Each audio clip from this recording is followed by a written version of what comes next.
خرچ کرتے ہوئے بھی اعوذ باللہ من الشیطان الرجیم بسم اللہ الرحمن الرحیم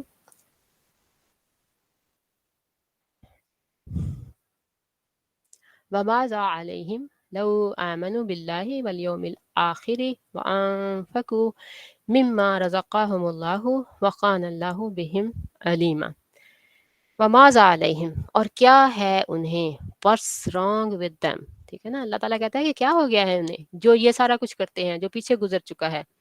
کیا پرابلم ہے ان کے ساتھ نا۔ یعنی اللہ سبحانہ تعالیٰ نے جتنا دیا ہے، جو اللہ کا فضل ہے، جو اس کا کرم ہے، اس کے بعد جو انسان ایسے کرتا ہے تو اللہ تعالیٰ اس کو، یعنی اس کے ساتھ کوئی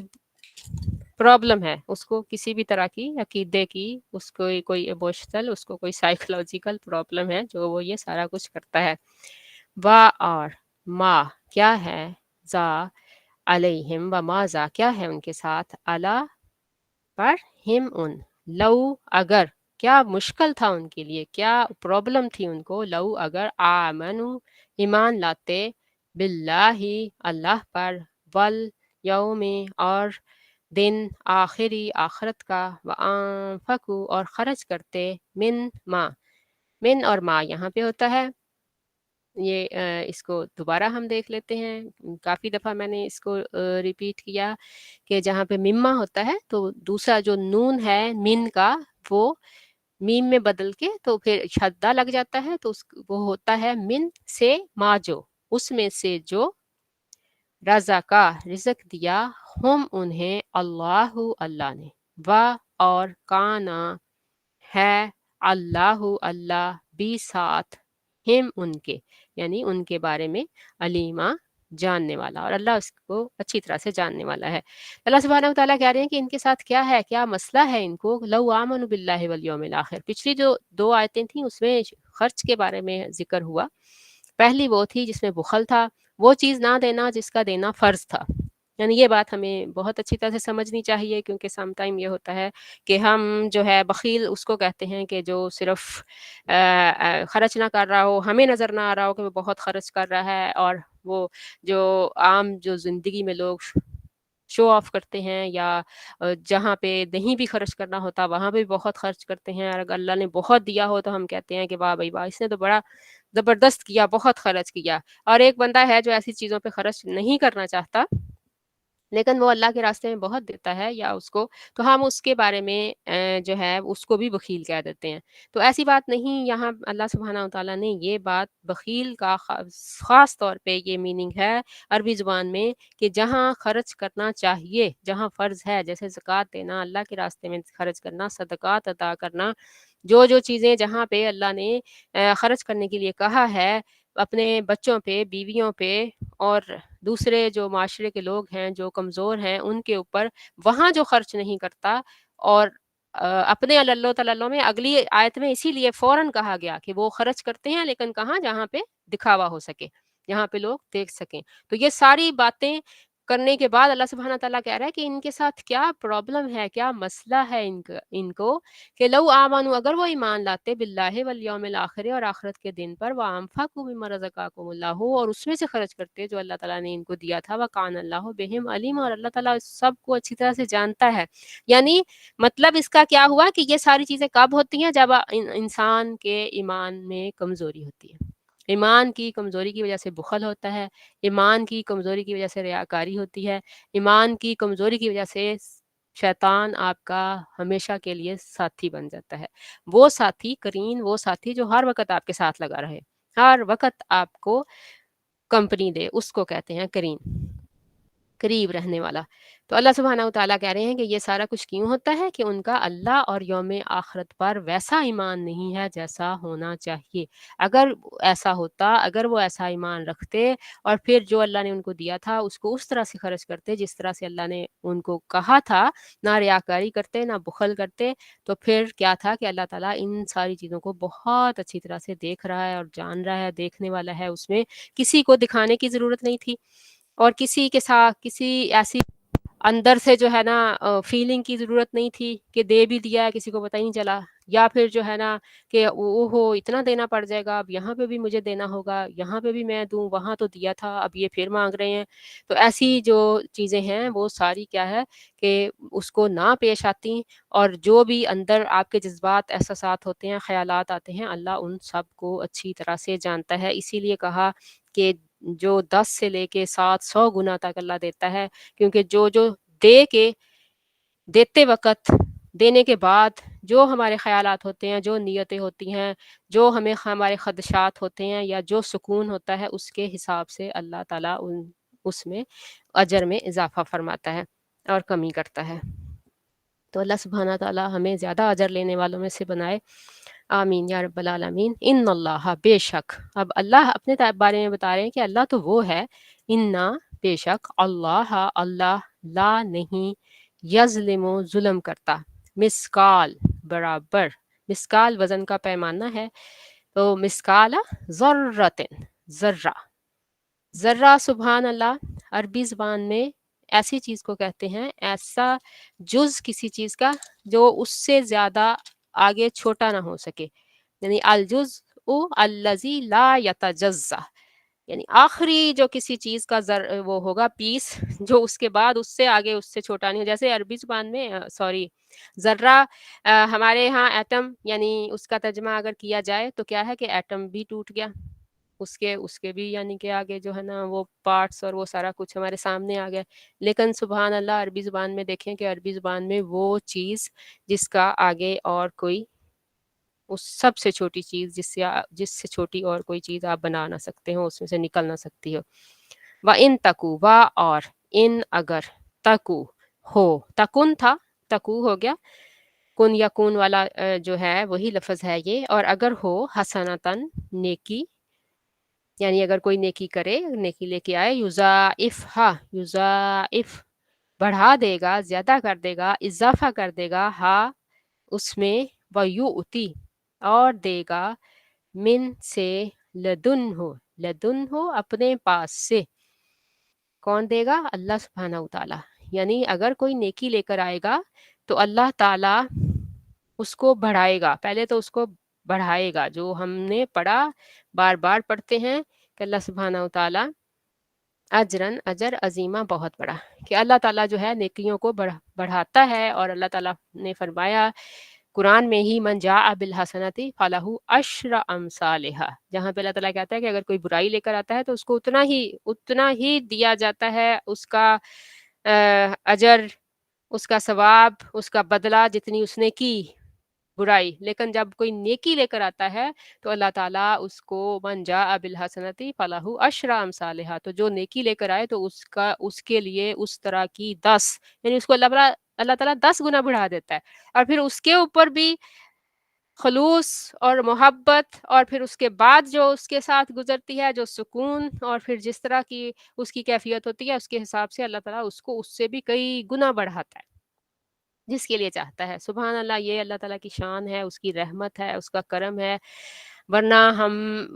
اس لیول کو، اسی لیے نبی صلی اللہ علیہ وآلہ وسلم نے کہا کہ ہم اپنی نیکیوں کی وجہ سے جنت میں نہیں جا سکتے، اللہ کے رحم کی وجہ سے۔ دیکھیں اللہ تعالیٰ ہماری نیکیوں کو بھی اتنا بڑھا دیتا ہے، اتنا اجر دیتا ہے، تو وہ اس قابل ہو جائیں گی کہ ان کا وزن بڑھ جائے گا، تو وہ بھی اللہ کی رحمت ہے۔ اور پھر اللہ تعالیٰ کہتا ہے کہ صرف یہی نہیں کہ ان نیکیوں کو اتنا بڑھاتا ہے، پھر جس کے پہ اللہ خوش ہو جائے گا، جس کے لیے اللہ تعالیٰ خوش ہو جاتا ہے، وَيُؤْتِ مِن لَدُنْهُ، اپنے پاس سے، اپنے خاص خزانوں سے اس کو اجرن عظیمہ، بڑے اجر دیتا ہے۔ اللہم ربنا جعلنا منہم، یا اللہ پاک ہمیں بھی ان لوگوں میں سے کرنا۔ فا کیفا، فا پس، کیفا کیا ہوگا، کیا گزرے گی، ہاؤ ول اٹ بی، اذا جب، جئنا ہم لائیں گے، جئنا جاء، ہم نے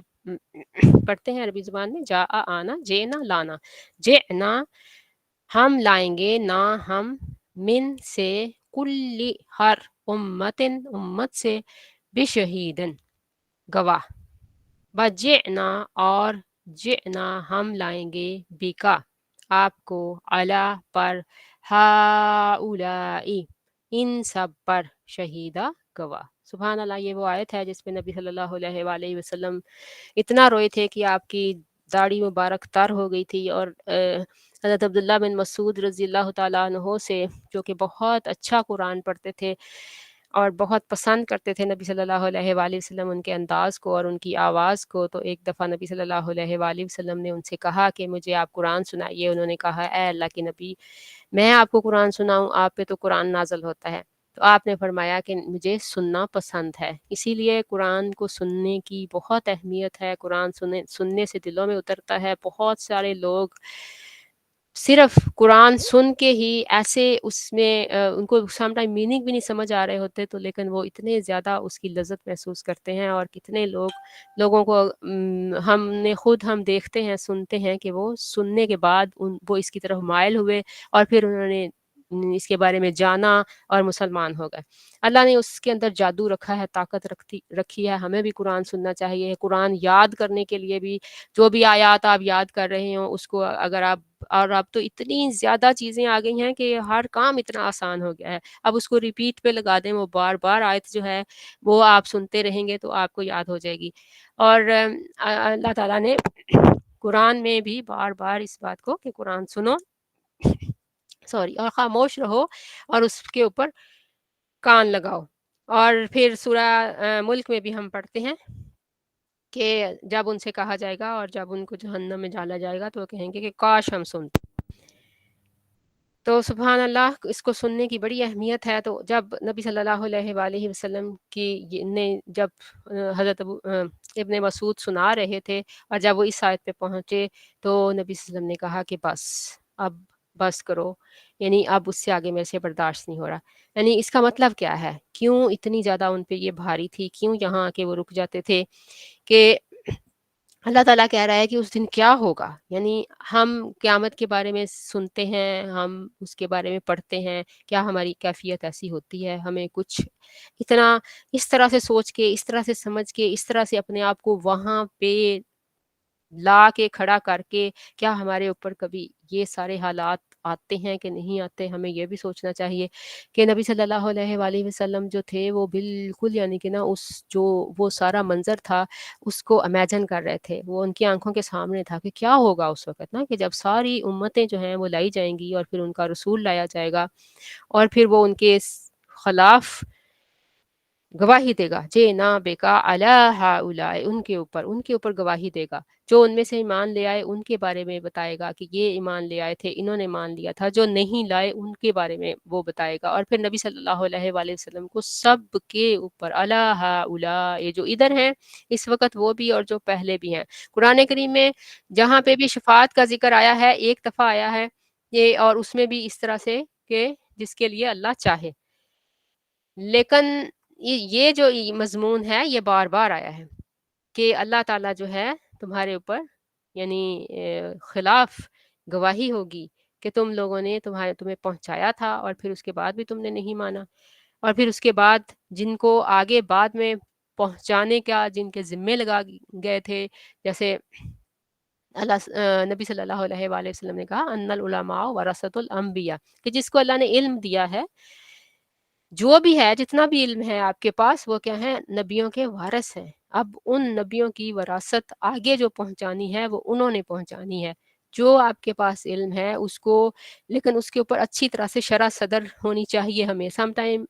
یہ بھی علم کا اور یہ بھی پہنچانے کا ایک جو ہے رول ہے، اصول ہے، حق ہے کہ ہم پہلے اچھی طرح سے اس کے اوپر شرح صدر کریں۔ بہت ساری چیزیں ہمیں ادھوری اور بالکل جو ہے نا جزوی سی پتہ ہوتی ہیں اور ہم اس کو آگے پہنچانا پھیلانا شروع کر دیتے ہیں۔ اس سے جو ہے وہ بھی کرنا بہت ضروری ہے، وہ بھی اسی میں آئے گا کہ ہمیں اس کے بارے میں، اس کے اوپر ہمیں جو ہے کھڑا کیا جائے گا کہ کیسا علم دیا تھا، کیا دیا تھا، صحیح حق اور سچ بات جانی تھی یا نہیں جانی تھی، کہ ایسے ہی۔ اور ہمارے ہاں دیکھیں کتنی زیادہ اس طرح کی باتیں مشہور ہیں، کتنی زیادہ اس طرح کی چیزیں ہم کرتے ہیں، کتنی زیادہ ایسی پریکٹسز ہیں جو ہم کہتے ہیں وہ سب کرتے ہیں۔ وہ ہمارے فیملی میں ایسے ہوتا ہے، ہمارے گھروں میں ایسے ہی ہوتا ہے، ہم شروع سے یہی کرتے ہیں، تو ہم اس کا کیا جواب دیں گے؟ یومئذ، اس دن، اب اللہ تعالیٰ آگے بتا رہے ہیں کہ کیا یعنی حال ہوگا پھر، یومئذ، اس دن، یودو، چاہیں گے، الذین، وہ لوگ، کفروا، جنہوں نے کفر کیا، انکار کیا، چھپا دیا، وَعَصَوْا الرَّسُولَ، عَصَوْا الرَّسُولَ، عَصَوْا عاصی، گناہگار، نافرمان، نہ ماننے والا، اس کے میننگ ہے۔ اور جنہوں نے، ہم بہت استعمال کرتے ہیں یہ لفظ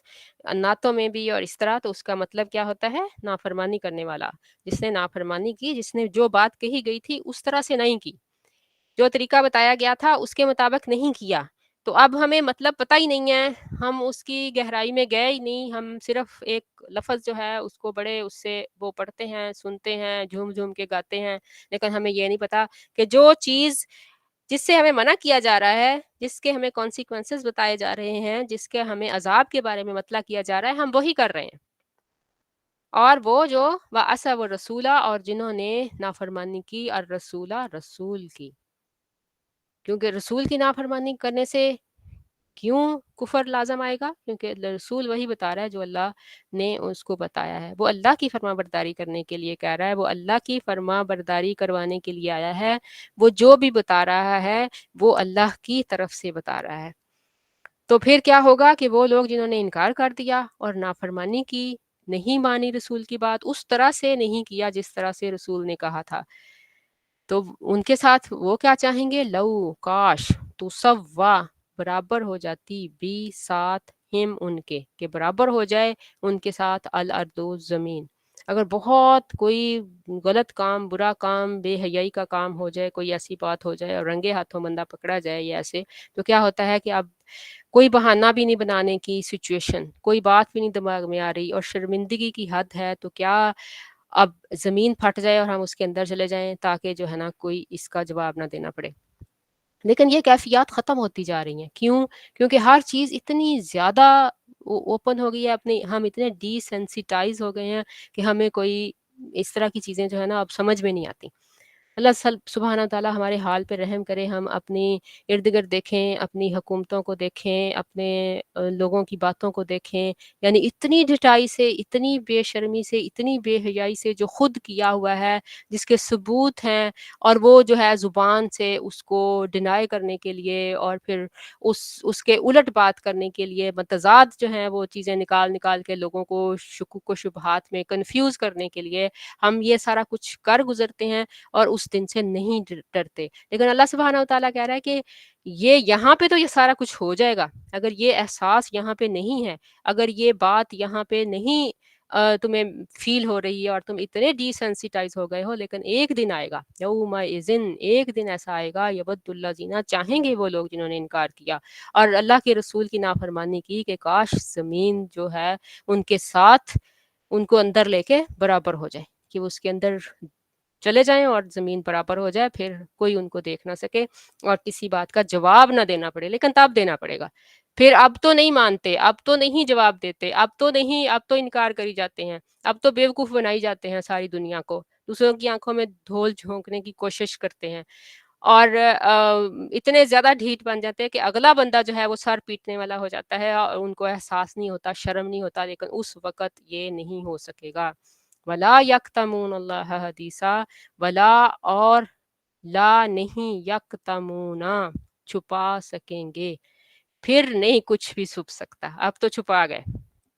اب تو یہ کہہ دیا کہ ثبوت لاؤ۔ ثبوت کہاں سے لائیں؟ یعنی سارے ثبوت ختم کر دیے، جہاں پہ کوئی دیکھا کہ یہاں پہ کوئی ثبوت ہو سکتا ہے، یہاں پہ کوئی گواہ بن سکتا ہے، اس کو، وہ ثبوتوں کو جلا دیا، ان لوگوں کو مروا دیا، اور کہاں سے ثبوت لائیں گے؟ ہوتا ہے نا ایسے، آپ کے ارد گرد ہو رہا ہے، ہمارے ارد گرد ہو رہا ہے، یہاں بھی ہو رہا ہے، ہمارے ملکوں میں بھی ہو رہا ہے، تو کیا ہوتا ہے اس سے؟ ایسی ایسی چیزیں، ایسی ایسے کانٹریکٹ لکھے جاتے ہیں کہ جس میں سے صحیح بات نکالنی وکیلوں کے لیے، ججوں کے لیے مشکل ہو جاتی ہے،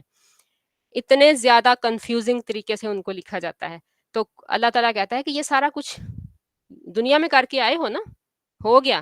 لیکن وہاں یوم اذن، اس دن نہیں ہوگا۔ کیا ہوگا اس دن؟ ولا یکتمونا، نہیں چھپا سکو گے اللہ، اللہ سے۔ یہاں پہ اللہ مفعول ہے، اللہ کے اوپر زبر ہے، تو اس مین کہ اللہ سے نہیں چھپا سکو گے حدیثہ، کوئی بھی بات، کوئی بات نہیں اللہ سے چھپا سکو گے۔ چھپا گئے دنیا سے، ٹھیک ہے، کوئی بات نہیں، لیکن اللہ کے پاس جب جاؤ گے کچھ نہیں چھپا سکو گے۔ تو اگر اس کا ڈر نہیں ہے، یقین نہیں ہے، تو پھر اسی طرح سے انسان جو ہے وہ گمراہ ہوتا ہے اور حد سے بڑھ جاتا ہے، اور اللہ تعالیٰ حد سے بڑھاتا ہے۔ جب کوئی اپنی ہم بار بار پڑھتے ہیں، پھر اللہ تعالیٰ اس کی رسی ڈھیلی چھوڑ دیتا ہے، پھر اللہ تعالیٰ اس کو وہاں پہ پہنچاتا ہے جہاں پہ وہ پہنچنا چاہتا ہے، وہ اس کو انتہا درجے کا ذلیل کرتا ہے۔ آپ نے ایک انسان کا حق مارا، دو کا مارا، چار کا مارا، آپ نے پوری پوری نسلیں، پوری پوری قومیں برباد کر دیں، آپ نے ان کے حق مارے، اور وہ غریب، وہ مسکین جن کو ابھی تک سمجھ ہی نہیں آ رہی کہ ہمارا حق تھا، ہم نے کمایا تھا، ہم نے یہ سب کچھ کیا تھا، اور یہ لوٹ کے لے گئے، کھا گئے، اور اب آپ کہہ رہے ہیں کہ یہ جو ہے اس کو سارے کو آپ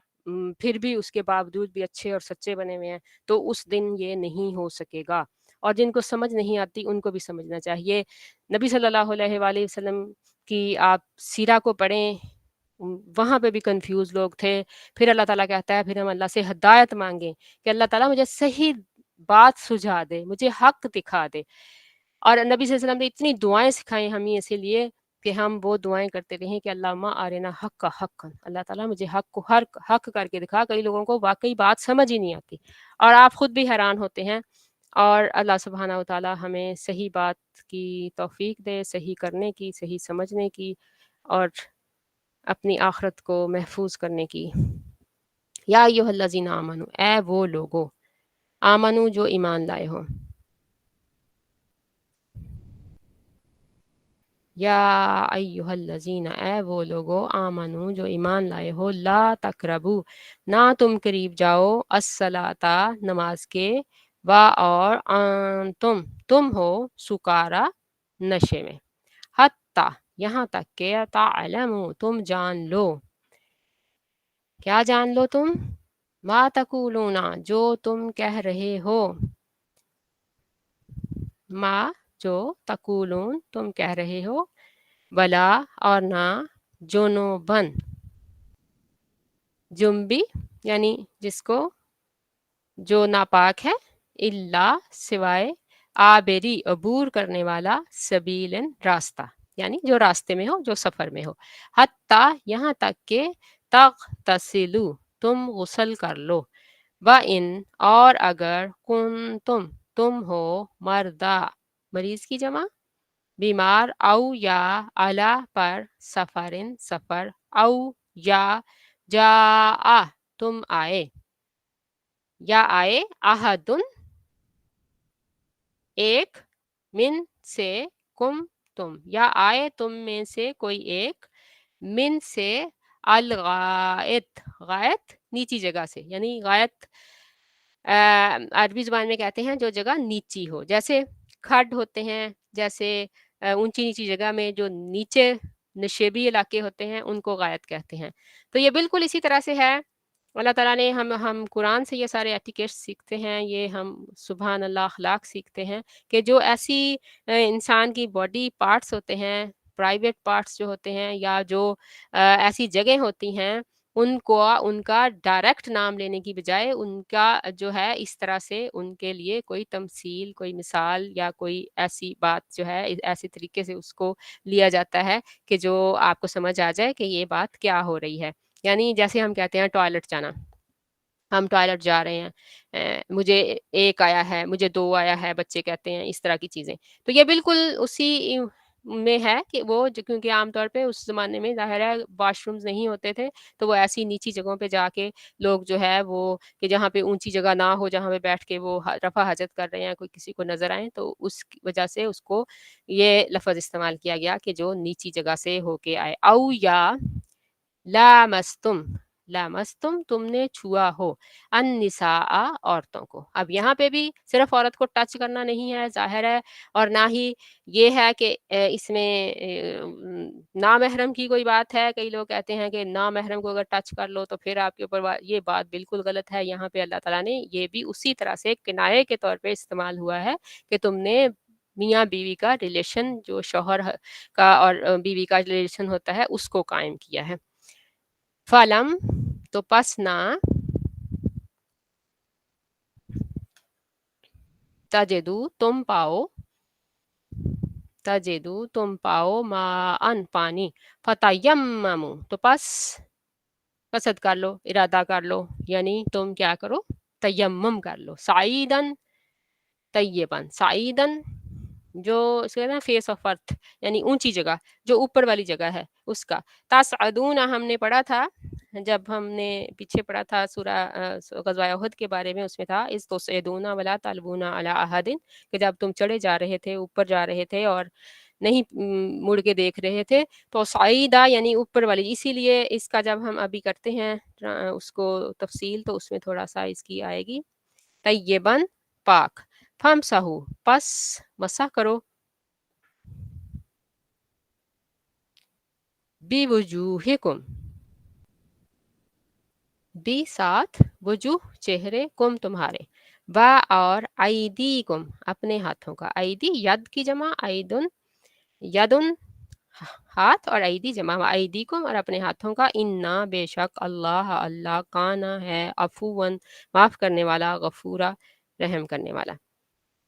تو اس آیت میں اللہ سبحانہ وتعالیٰ ڈیٹیل کے ساتھ اب جو پہلے جو تھے سارے احکامات، وہ دوسرا رکوع شروع ہو گیا، تو اس میں اب جو ہے پاکیزگی کے اور دوسرے جو احکام ہیں وہ اللہ سبحانہ وتعالیٰ اس میں ان کا ذکر کیا جا رہا ہے. تو اس میں اللہ تعالیٰ بتا رہے ہیں کہ اے ایمان والو، نماز کے قریب نہ جاؤ جب کہ تم نشے کی حالت میں ہو، حتیٰ تعلموا یہاں تک کہ تم جان لو، ما تقولون جو تم کہہ رہے ہو. سبحان اللہ، بہت ہی غور کرنے والی آیت ہے. ایک نہیں، اس میں سے بہت ساری چیزیں نکلتی ہیں جو کہ ہمیں غور کرنا چاہیے، جس کے بارے میں ہمیں سوچنا چاہیے. پہلی بات جو اللہ تعالیٰ نے کہی کہ نماز کے قریب نہ جاؤ جب کہ تم نشے کی حالت میں ہو. اور بہت سارے لوگ سم ٹائم کہتے ہیں کہ نماز قرآن میں کہاں لکھا ہوا ہے کہ شراب حرام ہے، اور اب تو بہت ہی یہ بات عام ہونے لگی.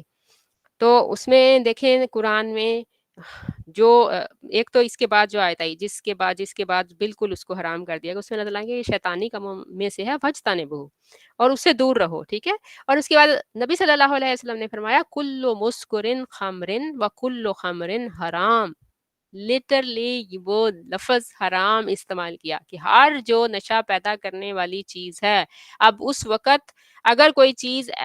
آج کی چیزوں میں سے نہیں تھی جو نشہ پیدا کرتی ہے، تو اب تو وہ ساری کی ساری، کیونکہ یہ تو قیامت تک کے لیے ہے نا، تو اب تو کوئی بھی چیز ایسی جو نشہ پیدا کرنے والی ہے، جس کے آپ عادی ہو جاتے ہیں، جس کے بغیر آپ کا گزارا نہیں ہوتا، جس کو چھوڑنے کی وجہ سے آپ کو فزیکلی ایموشنلی جو ہے پرابلمز ہوتی ہیں، تو وہ کیا چیز ہے؟ وہ آپ کا نشہ ہے. تو اس کو وہ ساری چیزیں اللہ تعالیٰ نبی صلی اللہ علیہ وسلم نے فرمایا کہ وہ حرام ہے. اور اللہ تعالیٰ نے اور پھر اگلی بات کہ تم یہاں تک کہ حتیٰ تعلموا ما تقولون، یہاں تک کہ تم جان لو کہ تم کیا کہہ رہے ہو. اب یہ وہ حکم تھا جو یعنی گریجولی ظاہر ہے اس کو حرام کرنے کے لیے بارے میں آ رہا تھا. اب وہ لوگ جو نماز پڑھتے تھے، اور ہر نماز میں کتنا وقفہ ہوتا ہے، اور پھر اس کے علاوہ بھی عربوں کا اور صحابہ کا اسپیشلی یہ تھا، یعنی عام لوگ بھی جو تھے، جو مسلمان نہیں بھی ہوئے تھے، جو اچھے لوگ تھے ان میں، اور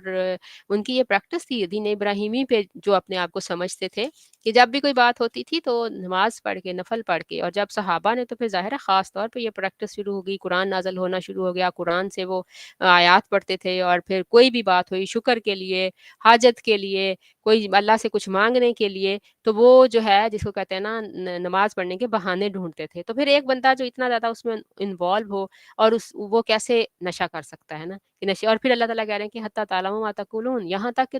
تم جان لو کہ تم کیا کہہ رہے ہو. تو اب اس میں نماز کی حالت میں یہ جاننا بھی شامل ہے، اور اس کے علاوہ ظاہر ہے تبلیغ کرتے تھے، دوسروں تک بات پہنچاتے تھے. اگر آپ کو پتہ ہی نہیں آپ کیا کہہ رہے ہیں، تو آپ غلط بات کہتے رہیں گے، تو اور زیادہ آپ نقصان پہنچائیں گے دین کو. تو اس کے لیے بھی ظاہر ہے آپ کو شراب چھوڑنی پڑے گی. پھر اس سے ایک اور بات نکلتی ہے کہ اللہ سبحانہ وتعالیٰ کہہ رہے ہیں کہ نماز کے قریب نہ جاؤ جب کہ تم نشے کی حالت میں ہو، جہاں تک کہ تم جان لو تم کیا کہہ رہے ہو. اب اگر ہمیں پتہ ہی نہیں کہ ہم کیا کہہ رہے ہیں، ہمیں میننگ نہیں پتہ، یا ہم پڑھتے ہوئے ایون سم ٹائم ہمیں یہ بھی نہیں پتا کہ ہم پڑھ بھی رہے ہیں کہ نہیں پڑھ رہے، جب سلام پھیر دیتے ہیں تو ہم کہتے ہیں او میں نے پڑھ لی نماز، یا سورہ فاتحہ ختم ہو جاتی ہے پھر سوچنے لگتے ہیں سورہ فاتحہ ختم ہوگی اب اگلی صورت کون سی پڑھنی ہے. تو ہم ایک طرح سے وہ ہے نا کہ ہمارے دماغ میں ہے ہی نہیں، ہمیں پتہ ہی نہیں ہم کیا کر رہے ہیں، کیا کہہ رہے ہیں، تو یہ بھی اس میں آ جائے گا کہ ہم اللہ سبحانہ وتعالیٰ کہہ رہے ہیں کہ تمہیں پتہ ہونا چاہیے جب تم نماز پڑھو، اور نماز جو ہے اگر ہم نہیں جانتے اس کے میننگ، ہمیں نہیں پتہ اس کا، تو پھر ہماری نماز قبول نہیں ہوتی ہماری نماز. ہمیں اس کو جاننا ضروری ہے، اور یہ ظاہر ہے میری آپ کی بات نہیں ہے، یہ اللہ کے نبی نے بات کی ہے، اور اللہ نے خود کہا ہے، اور نبی صلی اللہ علیہ وسلم نے فرمایا لَکَ مِنَ الصَّلَاةِ کَ مَا أَکَلْتَ مِنْہَا، تمہارے لیے نماز میں سے صرف اتنا ہے، یعنی اتنے کا اجر ملے گا، اتنا ہی تمہارے لیے ہوگا قیامت کے دن جب نمازیں لے کے جائیں گے جتنی تمہیں سمجھ آئی، جتنا تم نے جانا، جتنا پڑھتے ہوئے تمہیں پتا تھا کہ میں کیا کر رہا ہوں. اس کے علاوہ جو کچھ بھی کیا تو وہ بس ایک ایکسرسائز کی، ایک اٹھنا بیٹھنا کیا. اللہ سبحانہ و تعالی ہماری نمازیں درست فرما دے یا رب العالمین. پھر اگلا حکم جو اللہ تعالیٰ دے رہے ہیں جو بہت ضروری ہے نماز کے لیے بھی، پاک ہونا، اس میں اللہ تعالیٰ فرما رہے ہیں ولا جنبن، اور نہ جنبی الا سوائے آبری سبیلن، سوائے اس کے کہ جو راستے میں ہو، حتیٰ تغتسلوا، یہاں تک کہ، یعنی یہ لوگ یہاں پہ یہ پلٹ رہا ہے تقرب الصلاۃ کی طرف نا، کہ نماز کے قریب کون نہ جائے، ایک وہ جس نے نشہ کیا ہوا ہے وہاں جب تک کہ اس کو سمجھ نہ آنے جائے، اور دوسرا کون، ولا جنبن، اور نہ ہی جنبی جس کو کہ غسل کی حاجت ہو وہ جائے نماز کے قریب، سوائے اس کے کہ جو راستے میں ہے نا، راستہ عبور کر رہا ہے، قافلے میں ہے، راستے میں ہے، سفر میں ہے، یہاں تک کہ وہ غسل کر لے. ٹھیک ہے. وَإِن كُنتُم مَرْضَىٰ، اور اگر تم مریض ہو تو پھر کیا کرو، او علی سفرن، یا سفر میں ہو، او جاء احد منکم من الغائط، یا تم میں سے کوئی رفع حاجت کر کے آیا ہے، او لمستم النساء، یا تم نے عورتوں کے ساتھ ہم بستری کی ہے، فلم تجدوا ماء، اور اس کو پانی نہ ملے، فتیمموا، تو تیمم کر لے. اب اس میں یہ ساری صورتیں آ گئی. اگر آپ کے پاس پانی نہیں ہے، ہجر میں بھی اگر پانی نہیں ہے تو آپ تیمم کر سکتے ہیں نا، کہ ہزر کی حالت ہے لیکن پانی نہیں ہے، پانی نہیں مل رہا، یا اتنا تھوڑا پانی ہے، جیسے لوڈ شیڈنگ ہوتی ہے کبھی کبھی پاکستان میں، اور سم ٹائم ایسی سچویشنز آ جاتی ہیں کہ آپ کے پاس اتنا تھوڑا پانی ہوتا ہے، آپ کی موٹر نہیں چل رہی، آپ کو ادھر ادھر سے بھی نہیں مل رہا، کہ آپ صرف برتن دھو سکتے ہیں، یا ہانڈی پکا سکتے ہیں، یا آپ پینے کے لیے استعمال کر سکتے ہیں، آپ نہانے کے لیے اور وضو کرنے کے لیے اور ایسی چیزوں کے لیے آپ کے پاس انف پانی نہیں ہے، تو پھر آپ اپنی وہ جو لازمی ضروریات ہیں اس کو پورا کریں گے. اور پانی اگر تھوڑا ہے تو بالکل تھوڑے پانی سے وضو کریں گے، کیونکہ 3 دفعہ دھونا لازم نہیں ہے، صرف ان حصوں کو گیلا کرنا ضروری ہے، اتنا ہی کریں گے. اور اگر اتنا کم ہے تو اس میں بھی تیمم کر سکتے ہیں. اس کے علاوہ اگر مریض ہیں، لیکن مریض کیسا، اگر کوئی ویسے ہی اگر کسی کو بعض بخار ایسے ہیں اس میں نہانا، اس میں جو ہے نا غسل کرنا بلکہ فائدہ مند ہوتا ہے، تو اس میں آپ پانی سے پرہیز ہر بخار میں نہیں ہوتا. اسی طرح سے اور بہت سی بیماریاں ہوتی ہیں جس میں کہ آپ کو فلو ہو گیا، کچھ بھی اس طرح کی چیز ہو گئی، آپ کو پانی استعمال کرنے میں کوئی پرابلم نہیں ہے. ایسے مرض نہیں، ایسا مرض جس میں پانی استعمال کرنے سے موت کا خطرہ ہو یا بیماری بڑھنے کا خطرہ ہو، کوئی ایسی پرابلم آتی ہو تو پھر وہاں پہ آپ پانی استعمال نہیں کریں گے. جیسے ایک غزوہ میں ایک دفعہ راستے میں یا سفر میں ایک صحابی تھے، ان کو سر میں کچھ ایسی چوٹ لگی تھی کہ جس پہ پانی استعمال کرنے سے خطرہ تھا کہ ان کی موت واقع ہو جائے گی، لیکن جو لوگ تھے ساتھ جیسے ہم ہو جاتے ہیں بہت ہی زیادہ کہ نہیں نہیں یہ کیسے ہو سکتا ہے، آپ کو نہانا ہوگا. انہوں نے غسل کیا اور ان کی موت واقع ہو گئی، اور نبی صلی اللہ علیہ وسلم نے فرمایا تم نے اسے قتل کر دیا. تو یہ بات ہمیں بیلنس رکھنا بہت ضروری ہے. اور اسی طرح سے اگر سفر میں ہے تو سفر کی حالت میں پانی نہیں ہے تو پھر آپ اس میں بھی تیمم کر لیں گے. اور یہ اس میں کیا کیا ہے کہ اگر آپ رفع حاجت سے ہیں تو ظاہر ہے آپ کو غسل واجب ہو گیا. اسی طرح سے عورتوں کو چھوا وضو ہو گیا، اور اگر عورتوں کو چھوا تو غسل واجب ہو گیا.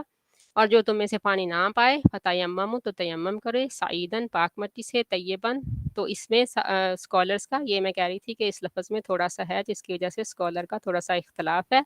کہ سعیدن طیبن میں جب کہا کہ فیس آف دا ارتھ، تو اس میں کچھ جو اسکالرز ہیں انہوں نے کہا کہ کوئی بھی چیز نا، جیسے پتھر ہے، کنکریاں ہیں، ریت ہے، یا ڈسٹ تو خیر ہے ہوتی ہے اس میں، تو یہ ساری چیزیں جو ہیں ان کے ساتھ تیمم کیا جا سکتا ہے نا. لیکن کچھ کا خیال ہے کہ اگر ڈسٹ ہو، دھول ہو، مٹی ہو تو پھر ہی تیمم ہوتا ہے، ورنہ نہیں. تو بس یہ تھوڑا سا اس میں فرق ہے، اس کی وجہ سے سعیدن طیبن، کیونکہ سعید کا مطلب ہوتا ہے اوپر والا جو ہے پارٹ. تو فمسحو تو پھر تیمم کرنا کیسے ہے؟ فمسحو تو مسح کر لو. مسح تو ہم سب کو پتہ ہے مسح کس کو کہتے ہیں، ٹچ کرنا، پھیرنا، اس کو مسح کہتے ہیں. بوجوہکم، ہم وضو میں کیا کرتے ہیں؟ پہلے ہاتھ دھوتے ہیں، لیکن تیمم میں کیا ہوگا کہ پہلے اپنے چہروں پہ جو ہے ہم اس کو ڈسٹ کو لگا کے ہاتھ تو چہروں پہ پھیریں گے، وَأَيْدِيكُمْ اور پھر ہاتھوں پہ. اور ہاتھ کتنے؟ ہاتھ کس کو کہتے ہیں؟ یہ ہماری جو رسٹ ہوتی ہے وہاں تک، کونیوں تک نہیں، کیونکہ اس کی دلیل کیا ہے کہ ہمیں قرآن پاک میں جہاں اللہ پاک نے وضو کے لیے کہا تو الی المرافق کہا، ٹھیک ہے، خاص طور پہ مینشن کیا، تو اس کا مطلب ہے کہ ہاتھ صرف ہاتھ ہی تھے. کونیوں تک دھونے کے لیے جب کہا تو پھر اس کو ایکسپلین کیا کہ پھر کوہنیوں تک جو ہے وہ دھونے ہیں، لیکن یہاں پہ صرف ہاتھ جو ہیں ان کے اوپر آپ نے ان کے اوپر پھیر لینا ہے، لیفٹ سے رائٹ کو اور رائٹ سے لیفٹ کو. اور پھر اللہ سبحانہ و تعالیٰ کہتا ہے کہ یہ لازمی چیزیں، یہ باتیں، یہ آسانیاں اللہ تعالیٰ نے دی ہیں کیونکہ اللہ تعالیٰ تمہارے گناہ معاف کرنا چاہتا ہے، اللہ تعالیٰ تمہارے بخشش کرنا چاہتا ہے، اللہ تم سے درگزر کرنا چاہتا ہے، اللہ تمہارے لیے آسانیاں پیدا کرنا چاہتا ہے، کیونکہ ان اللہ بے شک اللہ کانا عفواً غفورا، اگنور کرنے والا، درگزر کرنے والا اور بخشش کرنے والا، ڈھانپ لینے والا ہے. صدق اللہ العظیم. جزاک اللہ خیرا کثیرا. سبحانک اللہم و بحمدک ونشہد ان لا الہ الا انت ونستغفرک ونتوب الیک. اگر کسی بہن کا کوئی سوال ہو تو ہم اس کو دیکھ لیتے ہیں انشاءاللہ.